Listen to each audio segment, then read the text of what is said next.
मित्रों नमस्कार, मुझे आपकी एक सलाह चाहिए और सलाह इस प्रयागराज के कुछ लोगों के लिए है। हम लोग एक रसोई शुरू करना चाह रहे हैं और इसका नाम आज़ाद रसोई रख रहे हैं। आज़ाद रसोई प्रयागराज के लिए एक नई पहल है। जब मैंने 12-13 में शहीद वाल की स्थापना के लिए कदम आगे बढ़ाया था, उस समय सिविल लाइन्स बस अड्डे के सामने बहुत सारी दुकानें होती थी। यहाँ पर अगर कोई भी पानी पीने आता था तो उसे पानी नहीं मिलता था। दुकानदार मजबूर करते थे कि आप 20 रुपए का सामान खरीदिए, तभी हम पानी पीने देंगे। गर्मी के दिनों में मैं भी प्यास से तड़पा हूँ और लोगों को भी तड़पते देखा है, जिसकी वजह से मैंने वहां पर निश्चय किया था कि प्रयास करके वाटर कूलर की व्यवस्था कराऊंगा। और सबसे पहले 17 में महंत नरेंद्र गिरी से मैंने याचना की और उन्होंने मेरे प्रस्ताव को तुरंत मान लिया और एक वाटर कूलर लगवा दिया था। जैसा आप जानते हैं कि सिविल लाइन्स बस अड्डे के सामने बहुत सारे असामाजिक तत्वों का पहले जमावड़ा लगता था। वह नहीं चाहते थे कि इस तरीके की गतिविधियां वहां पे जारी रहें, इसलिए उसको नष्ट कर दिया गया। दूसरा प्रयास बरनवाल समाज के जरिए हुआ और बरनवाल समाज ने वहां पर एक वाटर कूलर लगाया, जिसका पानी हिंदू महिला विद्यालय इंटर कॉलेज की लड़कियां भी पीती थी और उसकी एक टोटी बाहर निकली थी जो जन सामान्य के लिए थी। किंतु कतिपय कारणों से यह भी प्रयास कुछ दिन तक चला, फिर परेशानी हुई। शहीद वाल के सौंदर्यीकरण योजना के तहत मैंने स्मार्ट सिटी से 5 चीजों की मांग की थी और लिखित आश्वासन लिया था। इसी क्रम में उन्होंने दोनों तरफ वाटर कूलर की व्यवस्था की है। आप ये जो मेरे पीछे जाली देख रहे हैं, ये जंगला बना है, प्लेटफॉर्म बना है और यही वाटर कूलर लगेगा।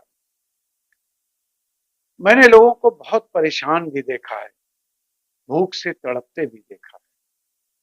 इसी क्रम में 18 के आसपास एक मन में विचार आया था कि कभी इसको संकल्प बनाएंगे, प्रयास करेंगे और फिर अब वह क्रियान्वयन के कगार पर आ गया है। आजाद रसोई शहीदों की स्मृति में खाना भूखों को मिले, ऐसी योजना है। अब इसमें कई विचार हैं। 2 महिलाएं आगे आई हैं कि वह इसको पूरा देखरेख करेंगी, खाना भी बनाएंगी, वितरण भी करेंगी। श्रीमती अर्चना जी और उनकी एक सहेली। लेकिन मुझे लगता है इसके लिए पूरी व्यवस्था होनी चाहिए।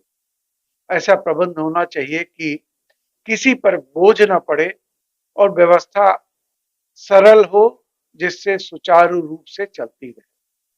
इसके लिए एक समिति भी बनाना है। अगर आप इसमें शामिल होना चाहें, सेवा करना चाहें, क्योंकि प्रयागराज में दान का बड़ा महत्व है।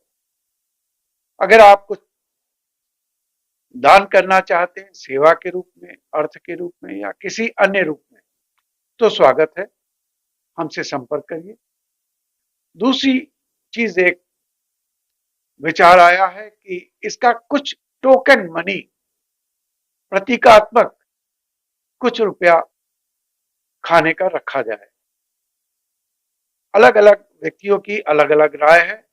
आप भी अपनी राय दें कि इस आजाद रसोई में हम बड़े छोटे से इसकी शुरुआत करना चाहते हैं और जैसा आप जानते हैं, आपने देखा है और परखा भी है कि विगत 10 साल में शहीद वाल कहां से शुरू हुई थी। नाले के किनारे हिंदू महिला की दीवार टूटी थी जिस पर सेक्स का विज्ञापन था। धीरे धीरे धीरे धीरे संवरते संवरते आज इस रूप में आपको दिखाई पड़ रही है। वाटर कूलर भी लग रहा है और आप सबका सहयोग, सद्भावना रहेगी तो आजाद रसोई भी चलेगी, बहुत अच्छे से चलेगी। आप अपना विचार व्यक्त करें, क्या करूं, किस तरीके करूं, जिससे जो भी आजाद रसोई का स्वरूप आए वह सरल आए, अच्छा आए और इसमें सततता भी बनी रहे। देखना है कि हम कितने सफल होते हैं। धन्यवाद।